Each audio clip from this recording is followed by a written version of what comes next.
Good morning all of you. तो चलिए आज के लेक्चर में हम लोग शुरू करने वाले हैं क्लास 12 का इनऑर्गेनिक पोर्शन, जो चैप्टर का नाम है पी ब्लॉक एलिमेंट्स। तो जैसा कि आप सभी जान रहे हैं कि इससे पहले का लेक्चर में हम लोग ग्रुप 16 और ग्रुप 17 का लेक्चर बना चुके थे, जिसमें आपको भली भांति सारा टॉपिक्स को समझाया गया था।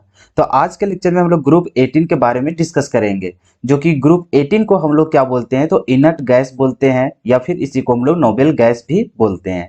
जो कि आपका जितने भी पीरियोडिक टेबल में एलिमेंट्स है उससे में सबसे ज्यादा जो स्टेबल आपके एलिमेंट्स जो हैं वो आपका ग्रुप 18 का एलिमेंट्स ही होते हैं। ये सारा चीज आपको 11th क्लास में ही सारा नॉलेज हो गया होगा, है कि नहीं। चलिए, तो हम लोग सबसे पहले क्या करते हैं, जिसका सारा प्रॉपर्टीज को हम लोग पढ़ेंगे, केमिकल होगा या फिर फिजिकल होगा, सभी चीजों को हम लोग यहाँ पे अध्ययन करेंगे। उसके बाद इसका स्ट्रक्चर हम लोग यहाँ पे पढ़ेंगे और कुछ कुछ उसका रिएक्शन होगा उसको हम लोग देखेंगे। ठीक है, तो चलिए हम लोग लेट नहीं करते, हम लोग ग्रुप 18 को यहाँ पे कवर करते हैं। और इसका जो नेक्स्ट वीडियो होगा वो हम लोग ग्रुप 15 का एलिमेंट्स को हम लोग थोड़ा सा देखेंगे, क्योंकि बहुत सारे स्टूडेंट का कमेंट ये भी देखने को मिला था कि सर हम लोग टर्म 1 का भी एग्जाम के लिए अच्छा तरीके से प्रिपरेशन नहीं कर पाए थे। तो इसी वजह से आप कोशिश कीजिए कि हम लोग को टर्म 1 एग्जाम का जितना सिलेबस था उसे भी आप धीरे धीरे कंप्लीट करवाने की। तो इसी वजह से हम लोग यहाँ पे ग्रुप 16, 17, 18 जो था हम लोग को 3 ग्रुप, ये तो हम लोग को टर्म 2 एग्जाम के लिए बनाया गया था। लेकिन हम लोग को जो टर्म 1 एग्जाम के लिए था वो हम लोग को ग्रुप 15 एलिमेंट सिर्फ वहाँ पे पढ़ना था। तो इसी वजह से हम लोग ज़्यादा टाइम लगेगा नहीं, इसमें हम लोग उतना थ्योरी जैसा देखेंगे नहीं, क्योंकि हम लोग को ग्रुप 15 से जो हम लोग को क्वेश्चन आएगा वो हम लोग को ऑब्जेक्टिव क्वेश्चन आएगा। तो इसी वजह से उसको हम लोग जल्दी से जल्दी कवर कर लेंगे, कोई दिक्कत नहीं। तो हम लोग अभी ग्रुप 16, 17 कंप्लीट कर दिए, तो आज हम लोग ज़्यादा लंबा वीडियो होगा नहीं, ज़्यादा से ज़्यादा हम लोग को आधा घंटा का वीडियो होगा। तो इसमें हम लोग ग्रुप 18 का हम लोग यहाँ पे कंप्लीट कर देंगे। उसके बाद हम लोग ग्रुप 15 का यहाँ पे पढ़ेंगे। उसके बाद हम लोग क्या करेंगे, डी ब्लॉक और एफ ब्लॉक का वीडियो पूरा बनाएंगे, जिसमें हम लोग डी और एफ ब्लॉक का जितना भी क्वेश्चन आएंगे, जितने भी इंपॉर्टेंट टॉपिक है वो सारा चीज को हम लोग कवर करेंगे। ठीक है, तो उस तरह से उसका भी कंप्लीट कर देंगे। तो इस तरह से हम लोग को क्या हो जाएगा, इनऑर्गेनिक केमिस्ट्री पूरा कंप्लीट हो जाएगा, क्योंकि कोऑर्डिनेशन कंपाउंड तो हम लोग पहले ही खत्म कर चुके हैं। अगर आप देखे नहीं है तो आप जाकर के देख सकते हैं। ठीक है, क्योंकि उसमें ऑक्सीडेशन स्टेट मतलब वो जो उस चैप्टर से आपका 3 से 4 मार्क्स का जो क्वेश्चन पूछता है वो बहुत ही आसान चैप्टर है वो, तो उससे आपका पूरा अच्छा तरीके से मार्क्स आ जाएगा। इसी चलते आप कोऑर्डिनेशन कंपाउंड को भी छोड़े ना। उसके बाद सिर्फ और सिर्फ हम लोग को जो इनऑर्गेनिक पोर्शन में जो हम लोग को बचेगा वो हम लोग को मेटलर्जी चैप्टर बचेगा, जो कि आपको उसमें भी बता दिया जाएगा। पूरा हम लोग चैप्टर को उसमें पढ़ेंगे नहीं, बस सिर्फ इंपॉर्टेंट टॉपिक्स को वहाँ पे डिस्कस करेंगे जो आपके बोर्ड एग्जाम के लिए इंपॉर्टेंट है और जो आपके बोर्ड एग्जाम में आने वाला है। ठीक है, तो उस तरह के हम लोग क्वेश्चन को डील करेंगे, उस तरह से फिर हम लोग इनऑर्गेनिक केमिस्ट्री को समाप्त कर देंगे। ठीक है, अब फिर हम लोग ऑर्गेनिक केमिस्ट्री में देखते हैं। तो हेलोल्किन हेलोरिन कंप्लीट कर चुके थे, एल्कोहल फिनॉल ईथर और एल्डिहाइड कीटोन कार्बोक्सिलिक एसिड तुरंत हम लोग अपलोड कर देंगे। उसके बाद बचेगा सिर्फ अमीन चैप्टर, क्योंकि फिर उधर हम लोग कार्बोक्सिलिक मतलब कि उधर जो हम लोग देखते हैं पॉलीमर चैप्टर हो गया, बायोमोलिक्यूल हो गया, केमिस्ट्री ने एवरीडे लाइफ हो गया, वो सारे चैप्टर हम लोग पहले ही कवर कर चुके हैं, है कि नहीं। फिर हम लोग अगर फिजिकल केमिस्ट्री की बात करते हैं तो फिजिकल केमिस्ट्री में क्योंकि इधर ऑर्गेनिक भी समाप्त हो जाएगा, फिर इनऑर्गेनिक तो हो ही जा रहा है, उसके बाद बच जाएगा सिर्फ हम लोग को फिजिकल। तो फिजिकल में आपको पता होगा कि हम लोग केमिकल काइनेटिक्स का खत्म कर चुके हैं, तो हम लोग को 5 चैप्टर में एक चैप्टर ऐसे खत्म हो गया। फिर आप अगर चाहे तो सॉल्यूशन चैप्टर का जितना भी इंपॉर्टेंट मतलब कि जितना भी क्वेश्चंस बनाया जा सकता था वो सारा क्वेश्चंस को हम लोग डील कर चुके हैं विथ न्यूमेरिकल, और साथ ही साथ हम लोग वहाँ पे फिल इन द ब्लैंक्स वगैरह भी हम लोग वहाँ पे देख चुके हैं। तो आप देखेंगे तो वहाँ पे प्ले लिस्ट बना हुआ है, तो वहाँ पे आप चेक कीजिए, तो वहाँ पर सॉल्यूशन चैप्टर भी आपको बनाया गया है, तो आप उसको भी वहाँ पे ऑब्जेक्टिव टाइप जितना भी क्वेश्चन है वहाँ से आप वहाँ पे कवर कर सकते हैं। ठीक है, क्योंकि वहाँ सिर्फ हम लोग ऑब्जेक्टिव को सिर्फ वहाँ पे क्वेश्चन सिर्फ नहीं बताएं, बल्कि उसके बारे में पूरा डीपली वहाँ पे बताया गया है कि आखिर इस तरह का क्वेश्चन आएगा तो उसमें कैसे कैसे हम लोग डील करेंगे। उसी तरह से हम लोग सॉलिड स्टेट को भी वहाँ पे बनाया गया है। ठीक है, तो आप चाहे तो वहाँ पे सॉलिड स्टेट का भी कवर कर सकते हैं। तो आपका बच क्या गया, सिर्फ और सिर्फ आपका इलेक्ट्रोकेमिस्ट्री बच गया, और आपका क्या बच गया तो सरफेस केमिस्ट्री, बस 2 ही चैप्टर इधर से बचेगा। बस ये बहुत कम हम लोग के पास चैप्टर बचेगा, तो वो सारे चीज हम लोग कवर कर लेंगे। उसके बाद सिर्फ और सिर्फ आपको इंपॉर्टेंट क्वेश्चन दिया जाएगा। तो इस तरह से हम लोग पूरा organic chemistry, physical chemistry, inorganic chemistry पूरा हम लोग कंप्लीट कर लेंगे, और हम लोग को बोर्ड एग्जाम पूरा 100% की तैयारी हो जाएगा। ठीक है, तो उसके बाद सिर्फ आपको करना क्या है, जितना भी ऑब्जेक्टिव टाइप का क्वेश्चन या फिर सब्जेक्टिव क्वेश्चन आपको दिया जाएगा उसको आप अच्छा तरीके से याद कर लीजिएगा सारा कुछ, क्योंकि जितने भी क्वेश्चन दूंगा वो आपको बोर्ड एग्जाम के लिए इंपॉर्टेंट होगा। तो बस आपको टेंशन नहीं लेना, आपको सारा कुछ कवर करवाया जा रहा है। ठीक है, तो आपको जैसा कि बताया गया कि कितना हम लोग क्वेश्चन मतलब कि कितना हम लोग चैप्टर यहाँ पे कवर कर चुके हैं। तो आप अगर नहीं किए हैं तो आप जाइए चैनल में विजिट कीजिए। बहुत सारा लोग क्या है कि चैनल को सब्सक्राइब भी नहीं किया है, तो आप सब्सक्राइब अगर नहीं करते हैं तो आपके तक जैसे मैं अपलोड करूँगा, क्योंकि देखो हमारा कोई लिमिट टाइम नहीं है कि मेरा फिक्स टाइम नहीं है कि मैं इतना ही बजे अपना वीडियो को अपलोड करूँगा, क्योंकि मुझे भी पढ़ना पड़ता है, मेरा भी एग्ज़ाम है। तो इसी वजह से मुझे भी मतलब कि बहुत कम समय मिल पाता है। जैसे आप अपना बोर्ड एग्ज़ाम की तैयारी कर रहे हैं, उसी तरह से मेरा भी अभी सेमेस्टर का एग्ज़ाम है, तो उसके लिए मुझे भी पढ़ना पड़ता है। तो आप समझ सकते हैं कि वीडियो बनाना, उसे एडिट करना, उसे अपलोड करना, तो इस तरह से करने में भी मेरा 4 से 5 घंटा निकल जाता है। तो इतना फिर समय कहाँ से मैं दे पाऊँगा? उसके बाद फिर क्या होता है कि जैसे पूरा फुल सिलेबस रहता है, तो उसके लिए मटेरियल तैयार करना थोड़ा आसान होता है, क्योंकि जितना हमारे पास नोट्स है तो उसी का अवेलेबल, उसी के अनुसार आपको पढ़ाया जाता है। लेकिन अभी क्या करना पड़ता है कि आपको सिलेबस तो रिड्यूस किया गया है, और वो भी हम लोग को देखना है, सिर्फ़ और सिर्फ़ बोर्ड एग्ज़ाम को फ़ोकस करते हुए चलना है। तो वो सारा चीज़ करने के लिए हमें क्या करना पड़ता है, एक्स्ट्रा टाइम दे करके उसको अलग से नोट्स करना पड़ता है। तो इसी वजह से उसमें एक्स्ट्रा और टाइम चल जाता है। तो इसी वजह से क्या हो जाता है ना कि हमारे पास समय कम बच रहा है। मुझे भी एग्ज़ाम है, तो उसके लिए भी प्रिपरेशन करना है। तो आप समझ सकते हैं कि कितना मेरे ऊपर भी प्रेशर होता है, तो कितना मेंटेन कर पाओगे। तो इसी वजह से जब मुझे मौका मिलता है, वैसे मैं आपकी मदद करने के लिए आता हूँ, ठीक है? तो आप मेरी भी मजबूरी को समझें, और इसी चलते आप क्या कीजिए, कोशिश कीजिए कि चैनल को सब्सक्राइब कर लीजिए और बेल आइकन को भी दबा लीजिए, ताकि मैं जब भी, चाहे वो रात में करूँ या फिर दिन में करूँ, कभी भी करूँ, अगर अपलोड करूँ यहाँ पे वीडियो, तो आप तक जल्दी से जल्दी नोटिफिकेशन जा सके और आप उस वीडियो का लाभ ले सके, ठीक है? तो इसी वजह से आप चैनल को सब्सक्राइब कर लें। और जैसा कि आपको पता होगा कि आपके लिए मैं बहुत ज़्यादा मेहनत कर रहा हूँ, तो आपको एनालाइज भी होता होगा कि आपके लिए क्या क्या कर रहा हूँ। तो इसी वजह से आप हमारे वीडियो को ज़्यादा से ज़्यादा शेयर करें, ताकि जितना बच्चे होंगे आपके आसपास में, आपके कॉलेज में, इंस्टीट्यूट में, वो सारे स्टूडेंट हमसे जुड़ सके। और मेरा ये जो यहाँ पे चला रहे हैं क्रैश कोर्स के जैसे जितना भी हम लोग यहाँ पे चैप्टर को कवर कर रहे हैं, उसका वो सारे स्टूडेंट भी लाभ ले सके। और जितना ज़्यादा मुझसे स्टूडेंट जुड़ पाएंगे, उतना ही मेरा भी थोड़ा लाभ हो सकेगा। आप समझ सकते हैं कि क्या बोलना चाह रहे हैं कि नहीं? और जितना हो सकेगा, अगर आपको वीडियो पसंद आता है और आपका जितना भी डाउट होता है उसे क्लियर हो जाता है, तो इसके चलते आप मेरे वीडियो को लाइक भी जरूर करें, ठीक है? और जितना भी आपका परेशानी होता है उसे कमेंट करके जरूर बताएं, ताकि उसका भी सॉल्यूशन आपको जल्द से जल्द मिल सके, ठीक है? चलिए, तो हम लोग लेट नहीं करते, हम लोग ग्रुप 17 का मतलब ग्रुप 18 का एलिमेंट्स को यहाँ पे डिस्कशन करना स्टार्ट करते हैं, ठीक है? चलिए, तो हम लोग सबसे पहले देखते हैं कि ग्रुप 18 एलिमेंट्स जो होते हैं ग्रुप में, उसमें हम लोग को कौन कौन सा एलिमेंट्स प्रेजेंट है। तो आपको पता होगा कि यहाँ पे क्या है, हीलियम है, नियोन है, आर्गन है, क्रिप्टन है, जिनोन है, रेडोन है, ठीक है? तो ये आपका एलिमेंट्स है जो कि आपका ग्रुप 18 में यहाँ पे प्रेजेंट होते हैं, ठीक है? अब यहाँ पे हम लोग डिस्कस करेंगे कि ग्रुप 18 का जो एलिमेंट्स है वो हम लोग को उसका क्या क्या में हम लोग को रहता है, वो मेटल है कि नॉन मेटल है कि मेटेलोइड्स है कि रेडियो एक्टिव एलिमेंट्स है। तो सबसे पहले हम लोग यहाँ पे देख रहे हैं कि हीलियम से लेकर के जो जिनोन तक है, वहां पर हम लोग देख रहे हैं कि ऊपर से नीचे तक जितने भी एलिमेंट्स है जिनोन तक, वो सारे के सारे आपका नॉन मेटल है, ठीक है? बाकी जो आपका रेडोन जो बच जाता है, जिसका एटॉमिक नंबर 86 है, वो जो आपका एलिमेंट है वो आपका रेडियो एक्टिव एलिमेंट्स है, ठीक है? तो ये था उसका, हम लोग यहाँ पे जाने कि वो कैसा हम लोग को है, मेटल है या नॉन मेटल है या फिर मेटेलोइड है या फिर हम लोग का रेडियो एक्टिव एलिमेंट है। तो आपको पता चल गया कि कौन क्या है, ठीक है? चलिए, अब आगे चलते हैं, हम लोग कुछ कुछ पॉइंट को यहाँ पे चर्चा करेंगे जो हम लोग को ऑब्जेक्टिव के लिए भी थोड़ा यहाँ पे काम। तो फर्स्ट पॉइंट क्या है, तो all members of this group are chemically inactive under ordinary condition, so these are called inactive gases और इनर्ट गैसेस और नोबल गैसेस। तो ये जो हमारा जितने भी एलिमेंट्स होता है ग्रुप 18 एलिमेंट्स, वो सारे क्या होता है, तो केमिकली इनएक्टिव होते हैं। जो उसका जो कंडीशन होता है उसमें क्या होता है, वो सारे चीज तो केमिकली इनएक्टिव होता है। तो इसी चलते उसको क्या बोला जाता है, तो इनएक्टिव गैसेस बोला जाता है। उसी को इनर्ट गैसेस के नाम से भी जाना जाता है, या फिर उसको नोबेल गैसेस भी कहा जाता है। ऐसा क्यों कहा जाता है, क्योंकि वो केमिकल रिएक्शन में क्या करता है, पार्टिसिपेट नहीं करता है, ठीक है? चलिए, तो ये था पहला पॉइंट। आगे चलते हैं। These are also called zero valent element because they show zero valency. इसका जो हम लोग को ग्रुप 18 एलिमेंट्स होता है उसको क्या कहा जाता है, तो जीरो वायलेंट एलिमेंट भी कहा जाता है। क्यों कहा जाता है, क्योंकि वो उसका जो वैलेंसी होता है वो जीरो यहाँ पे शो करता है, ठीक है? जैसे कि ग्रुप 17 में देखते थे तो -1 दिखता था उस टाइप से, लेकिन इसमें क्या होता है, ग्रुप 18 में यहाँ पे वैलेंसी यहाँ पे जीरो दिखाता है। तो इसी वजह से इसको क्या बोला जाता है, जीरो वैलेंट एलिमेंट्स भी कहा जाता है। आगे चलते हैं। तो except radon, all others members are present in very small quantity in the atmosphere. Thus, these elements are also called rare gases. सिर्फ रेडोन को छोड़ करके बाकी जितने भी एलिमेंट्स है आपका ग्रुप 18 में, वो सारे एलिमेंट बहुत ही कम मात्रा में क्या होता है तो एटमॉस्फेयर में पाया जाता है। तो इसी चलते बहुत कम अमाउंट में पाए जाने के कारण उस एलिमेंट्स को क्या कहा जाता है तो रेयर गैसेस भी बोला जाता है। ठीक है, यहाँ तो कोई दिक्कत नहीं।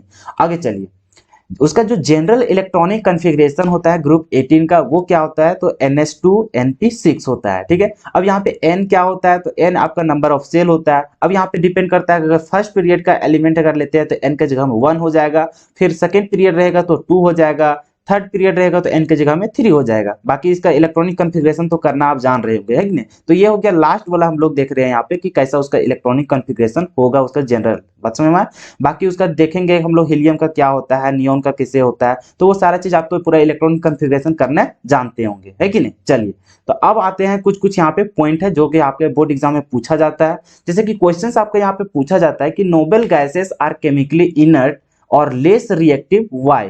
जो नोबेल गैसेस जो होते हैं वो केमिकली इनर्ट होते हैं या फिर लेस रिएक्टिव होते हैं, वो क्यों होते हैं वैसा। तो दिस इज ड्यू टू, उसके पीछे जो कारण है वो क्या क्या है, तो क्योंकि जो ग्रुप 18 एलिमेंट होता है वो स्टेबल इलेक्ट्रॉनिक कॉन्फ़िगरेशन है उसके पास। ठीक है, तो इलेक्ट्रॉनिक कॉन्फ़िगरेशन जो होता है वो स्टेबल इलेक्ट्रॉनिक कॉन्फ़िगरेशन होता है, तो वो रिएक्शन करने के बाद उसमें इलेक्ट्रॉन की मतलब कि कोई जरूरत नहीं होता है। बात समझ में? तो इसी चलते वो रिएक्शन नहीं करता, पार्टिसिपेट नहीं करता है। और उसका जो आयोनाइजेशन एनर्जी होता है वो बहुत हाई होता है। फिर low value of electron affinity, तो उसमें जो इलेक्ट्रॉन एफिनिटी होता है ग्रुप 18 एलिमेंट्स का वो बहुत ही कम होता है। बात समझ में? तो ये सारा यहाँ पे वजह है। और आगे क्या लिखा हुआ है, hence these elements have no tendency either to lose gain और share of electron, thus these are chemically inert. तो इसी वजह से क्या होता है कि उसके पास जो ग्रुप 18 एलिमेंट्स के पास जो टेंडेंसी होता है खोने का या फिर प्राप्त करने का, जो हम लोग जानते थे ना कि जैसे मेटल होता है तो लॉस करता है इलेक्ट्रॉन का, वही अगर हम लोग यहाँ पे देख रहे थे क्या चीज नन मेटल, तो वो क्या था हम लोग को इलेक्ट्रॉन का गेन कर रहा था। लेकिन ग्रुप 18 एलिमेंट्स में ना दोनों का दोनों क्या होता है यहाँ पे टेंडेंसी खत्म होता है और ना ही वह शेयर कर पाता है इलेक्ट्रॉन का। तो ये सारा वजह है कि वो क्या होता है केमिकली इनर्ट होता है। बात समझ में? तो ये वजह है। अगर आपसे वहां पे क्वेश्चन पूछा जाएगा कि नोबेल गैसेस जो होता है या फिर ग्रुप 18 जो होता है गैसेस, उनमें हम लोग देखेंगे एलिमेंट्स में तो वो केमिकली इनर्ट होता है या फिर लेस रिएक्टिव होता है, तो क्यों, तो उसका जवाब कैसे लिखना है तो इस तरह से आपको बताना है। ठीक है, चलिए अब आते हैं हम लोग नेक्स्ट पॉइंट में। नेक्स्ट हम लोग यहाँ पे देख रहे हैं कि उसका जनरल ट्रेंड्स देखेंगे कि ऊपर से नीचे जाने पर क्या हो रहा है या फिर लेफ्ट से राइट जाने पर उसका क्या क्या वेरिएशन हो रहा है। ठीक है, चलिए उसके प्रॉपर्टीज में सबसे पहले जो पॉइंट हम लोग देख रहे हैं एटॉमिक रेडियस, जिसको हम लोग यहाँ पे वांडर वाल रेडियस भी बोलेंगे। सिर्फ किसके लिए तो ग्रुप 18 एलिमेंट्स के लिए ही। ठीक है, क्योंकि इसमें वांडर वाल रेडियस मतलब यहाँ पे वांडर वाल काम करने लगता है। ठीक है ना, चलिए आगे इसके बारे में ज्यादा डिस्कस नहीं करते हैं, क्योंकि इसके लिए डिस्कस करने के लिए हम लोग को पीरियोडिसिटी पढ़ना बहुत जरूरी हो जाता है, जो कि हम लोग को क्लास 11th में, तो उतना हम लोग चर्चा भी नहीं करेंगे। ठीक है, जो बच्चे जान रहे होंगे उसके लिए ठीक है, और नहीं जान रहे तो उसके लिए भी ठीक है ना, क्योंकि अभी उतना हम लोग को जानने की जरूरत नहीं है। चलिए, तो जैसा हम लोग यहाँ पे एटॉमिक रेडियस के बारे में पहले से ही पढ़ते आ रहे हैं ग्रुप 16 ग्रुप 17, उसी तरह से ये भी काम करता है। देख रहे हैं यहाँ पे, on moving down the group the atomic radii increases due to addition of new shell. तो ये कोई नया बात है नहीं, क्या नहीं, कि जो हम लोग ग्रुप 16 और 17 में देख रहे थे कि उसमें जो ऊपर से नीचे जाते थे एटॉमिक मतलब वहां पे एलिमेंट्स में टॉप टू बॉटम जाते हैं मतलब कि ग्रुप में, तो हम लोग देख रहे थे वहां पे साइज उसका क्या होता है इंक्रीज हो जाता है। इंक्रीज होने के पीछे रीजन क्या था, क्योंकि उसमें न्यू सेल क्या होता है, न्यू एनर्जी का सेल उसमें एडिशन हो जाता है। तो यही वजह है कि ऊपर से नीचे जाने पर क्या होता है उसका साइज भी बढ़ता है। बस हो गया, फर्स्ट पॉइंट ये था। जैसे हम लोग पीछे पढ़ते आ रहे हैं, इसीलिए बोले थे आपको, जब ग्रुप 16 पढ़ रहे थे उसी समय आपको बताया गया था कि अगर आप एक भी ग्रुप का अच्छा तरीके से पढ़ लेंगे ना, तो उसी के जैसा पूरा सिमिलरली हम लोग को पूरा ग्रुप को पढ़ना पड़ता है। उसमें सिर्फ एकागो सिर्फ हम लोग को क्या रहता है एक्सेप्शनल रहता है, तो वो सारा चीज हम लोग थोड़ा सा देखना पड़ता है ध्यानपूर्वक। बाकी सारा का ट्रेंड क्या होता है एक ही जैसा होता है। चलिए फिर सेकंड में हम लोग देख रहे हैं आयोनाइजेशन इंथैल्पी, जिसको आयोनाइजेशन एनर्जी भी बोलते हैं। चलिए, तो ये क्या होता है, तो the elements of group 18 have highest ionisation enthalpy in their respective period due to a stable completely filled electronic configuration of noble gases. तो हम लोग यहाँ पे देख रहे हैं कि जो ग्रुप 18 एलिमेंट्स होता है उसके पास सबसे ज्यादा आयोनाइजेशन इंथैल्पी होता है। अगर पीरियड की बात करते हैं, जैसे ग्रुप 16 से हम लोग 17 में जाते हैं, 17 से 18 जाते हैं, तो देखते हैं हम लोग फर्स्ट पीरियड में जितना हम लोग को मतलब कि फर्स्ट पीरियड हो गया, सेकंड पीरियड हो गया, थर्ड पीरियड हो गया। तो उस तरह से रिस्पेक्टिव में हम लोग देखेंगे जितने भी एलिमेंट्स है तो उनमें से सबसे ज्यादा जो आयोनाइजेशन इंथैल्पी होता है या फिर आयोनाइजेशन एनर्जी होता है वो सबसे ज्यादा किसका होता है, तो ग्रुप 18 एलिमेंट्स का होता है। इसके पीछे रीजन क्या है, क्योंकि हम लोग जानते हैं कि ग्रुप 18 का जो इलेक्ट्रॉनिक कॉन्फ़िगरेशन होता है वो हम लोग को फुलफिल्ड होता है, और फुलफिल्ड होने की वजह से वो क्या होता है, बहुत ही ज्यादा स्टेबल होता है। ना उसे एक इलेक्ट्रॉन की जरूरत होता है और ना ही उसे एक इलेक्ट्रॉन का खोने का वहां पे टेंशन होता है। वो पूरा क्या रहता है, फुलफिल होता है, तो उसको ना लेने का मतलब होता है ना ही किसी को देने से मतलब होता है। तो इसी चलते वो क्या होता है, तो कंप्लीटली फिल होता है इलेक्ट्रॉनिक कॉन्फ़िगरेशन उसका।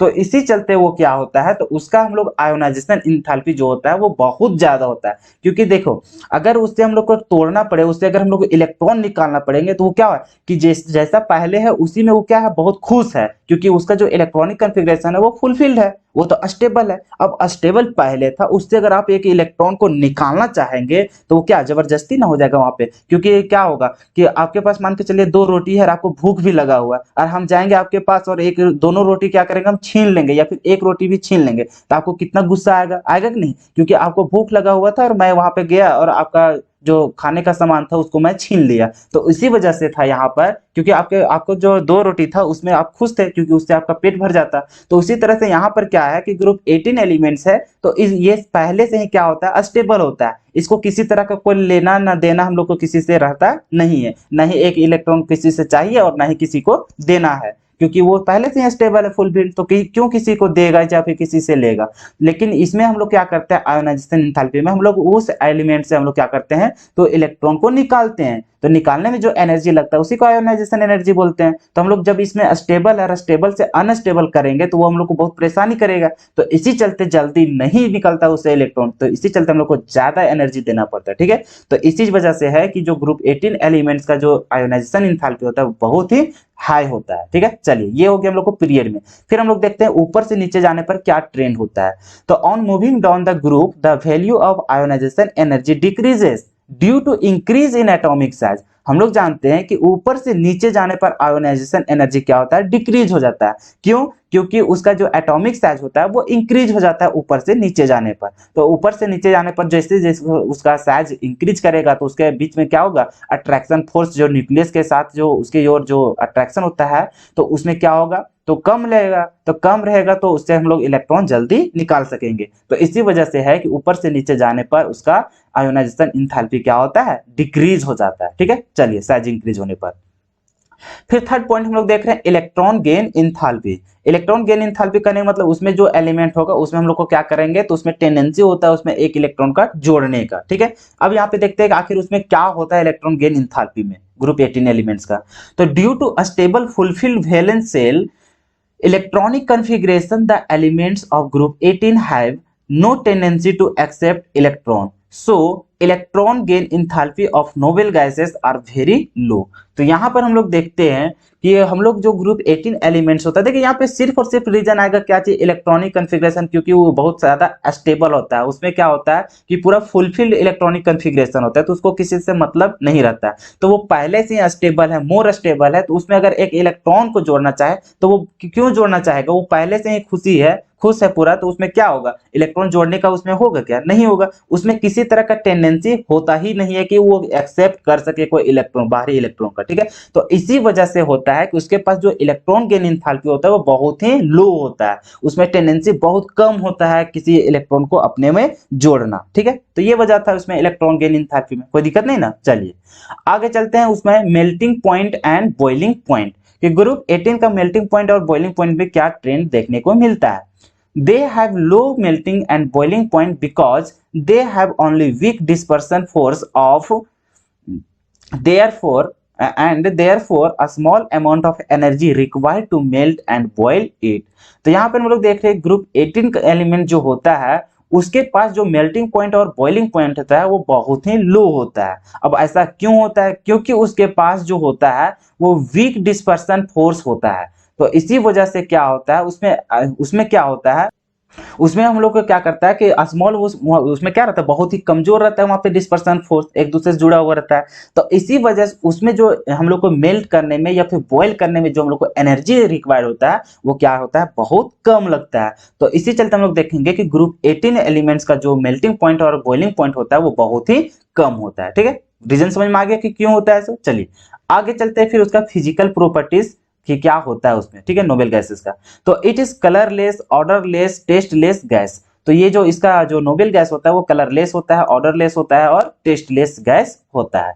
आगे देख रहे हैं स्पेरिंगली सोल्यूबल इन वाटर। जो वाटर में होता है वो स्प्रिंगली सोल्यूबल होता है। फिर आगे देख रहे हैं दे आर मोनो एटॉमिक। जितने भी आपका ग्रुप 18 एलिमेंट्स होते हैं, नोबेल गैस का एलिमेंट्स होते हैं, वो सारा कैसा शो करता है, तो मोनो एटॉमिक शो करता है। अगर हीलियम है तो वो He ही रहेगा, उसमें He2 नहीं देखने को मिलेगा। डायटोमिक, ट्राइटोमिक ऐसा हम लोग को देखने को नहीं मिलता है। कोई दिक्कत। चलिए आगे देख रहे हैं यहाँ पे कंपाउंड ऑफ जेनॉन। यहाँ पे जेनॉन का जो होता है कंपाउंड वो कौन कौन सा यहाँ पे हम लोग को देखने को मिलता है। तो जेनॉन फ्लोरीन कंपाउंड्स, यहाँ पे देख रहे हैं कि जेनॉन के साथ हम लोग को क्या मिलेगा, तो फ्लोरीन का कंपाउंड देखने को मिलता है।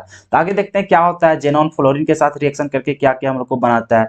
तो xenon forms 3 binary fluorides such as XeF2, XeF4 and XeF6 by direct combination of elements under appropriate conditions. तो यहाँ पे हम लोग देख रहे हैं कि जो जेनॉन होता है वो फ्लोरीन मतलब कि फ्लोरीन के साथ रिएक्शन करके हम लोग को क्या बनाता है, तो 3 गो हम लोग को क्या होता है, तो फ्लोराइड्स बनाता है। वो किस तरह से, तो एक हम लोग को XeF2 के जैसा बनाता है, एक हम लोग को XeF4 बनाता है और एक हम लोग को कैसा बनाता है, तो XeF6 के जैसा वो बनाता है फ्लोराइड्स, ठीक है। तो अब उसमें और उसके बनाने के लिए क्या होता है, उसका कुछ कंडीशंस होता है, तो कंडीशंस को फॉलो करने के बाद ही वो क्या करता है, तो इस तरह का वहां पे फ्लोराइड्स बनाता है। तो जैसा कि यहाँ पे देख रहे हैं कि जेनॉन है जो फ्लोरीन के साथ F2 के साथ यहाँ पे रिएक्शन करता है और उस समय हम लोग को जो टेम्परेचर की रिक्वायरमेंट होता है वो कितना होना चाहिए, तो 673 हम लोग को केल्विन होना चाहिए और कितना हम लोग को एटमॉस्फेरिक प्रेशर चाहिए, तो 1 बार वहां पे चाहिए। तो उस समय हम लोग को क्या मिलेगा, तो XeF2 मिलेगा, ठीक है। चलिए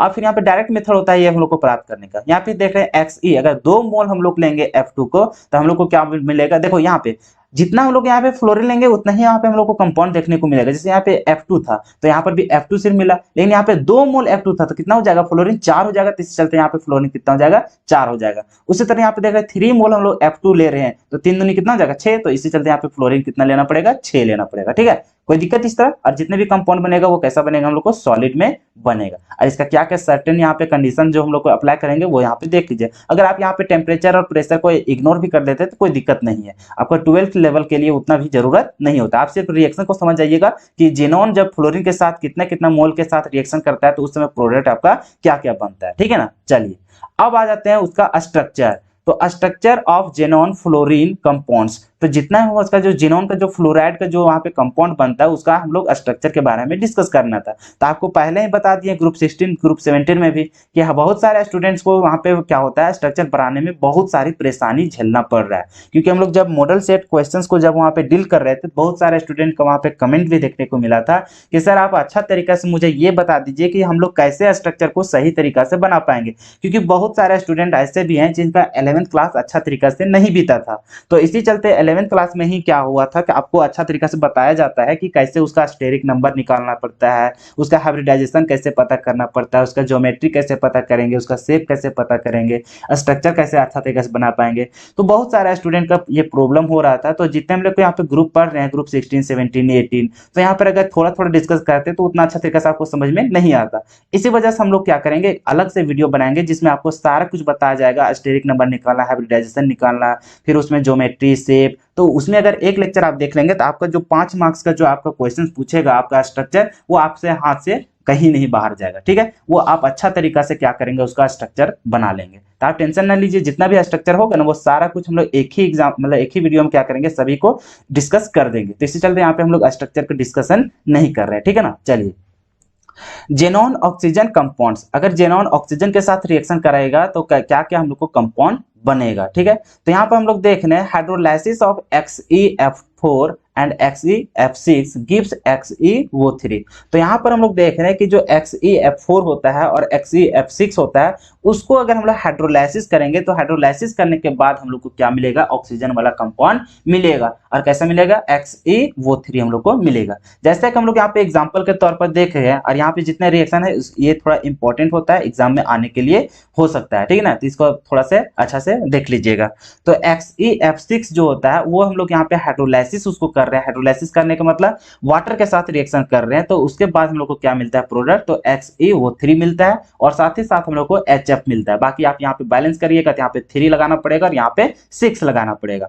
उसी तरह से हम लोग किसको हाइड्रोलाइसिस करेंगे, तो XeF4 को, तो उसको भी हाइड्रोलाइसिस कीजिएगा तो आपका क्या मिलेगा, तो Xe मिलेगा और क्या मिलेगा, HF मिलेगा, फिर O2 मिलेगा, तब फिर आपको क्या मिलेगा, XeO3 भी मिलेगा। ठीक है, तो ये आपका प्रोडक्ट मिल गया। बाकी आप यहाँ पे बैलेंस कर लीजिएगा।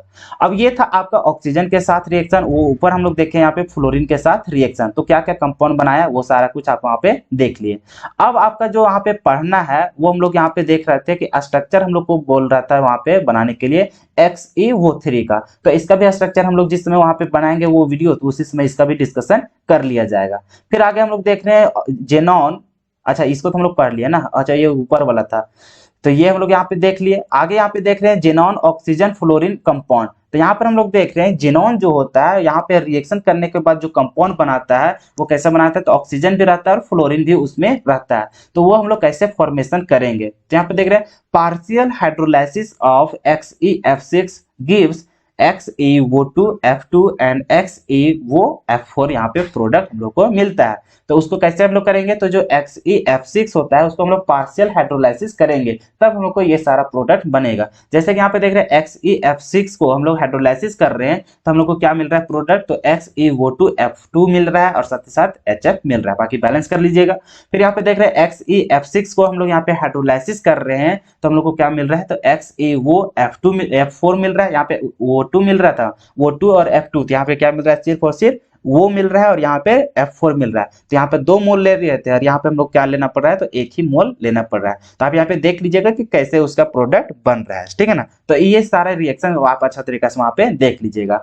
अब आगे जो आपका लास्ट जो पॉइंट था कि ये जो आपका ऑक्सो एसिड जो यहाँ पे बन रहा है, तो ये सारा चीज का वहां पे आपका स्ट्रक्चर पूछ रहा था। जैसे कि ऊपर 2 तरह का स्ट्रक्चर को देखे तो उसका डिस्कशन हम लोग करेंगे। बाकी आपको जो यहाँ पे प्रोडक्ट बन रहा है XeO F4 हो रहा है, XeO2 F2 हो गया, फिर XeOF2 हो गया, तो ये सारा चीज का हम लोग वहां पे डिस्कशन करेंगे कि इसका स्ट्रक्चर कैसे बनेगा। तो अभी हम लोग उस सारा चीज को डिस्कशन नहीं करते हैं, अगला वीडियो जब आएगा तो उसमें हम लोग को जब पूरा आपको बताया जाएगा कि कैसे स्ट्रक्चर सभी कोई भी आपका कंपाउंड मिलेगा तो उसका स्ट्रक्चर कैसे बनाएंगे, तो उस समय आपको अच्छा तरीका से समझा दिया जाएगा और ये सारा एग्जाम्पल को वहां पे डिस्कशन कर लिया जाएगा। ठीक है, चलिए तो आज का लेक्चर हम लोग को खत्म हो गया। इतना ही था आपका ग्रुप 18 पढ़ना। बहुत सारे स्टूडेंट बहुत घबरा रहे थे, वीडियो बहुत लेट से आ रहा है, तो आपको भी समझ में आ गया होगा कि मेरे साथ भी मजबूरी क्या हो रहा है। ठीक है, तो आप भी मुझे भी थोड़ा सपोर्ट कीजिए। ठीक है, तो आप मुझे सपोर्ट कीजिएगा तभी मैं भी आपको भी सपोर्ट कर पाऊंगा। ठीक है, तो जितना हो सके मुझे भी हेल्प कीजिए, मैं भी आपका हेल्प करता रहूंगा।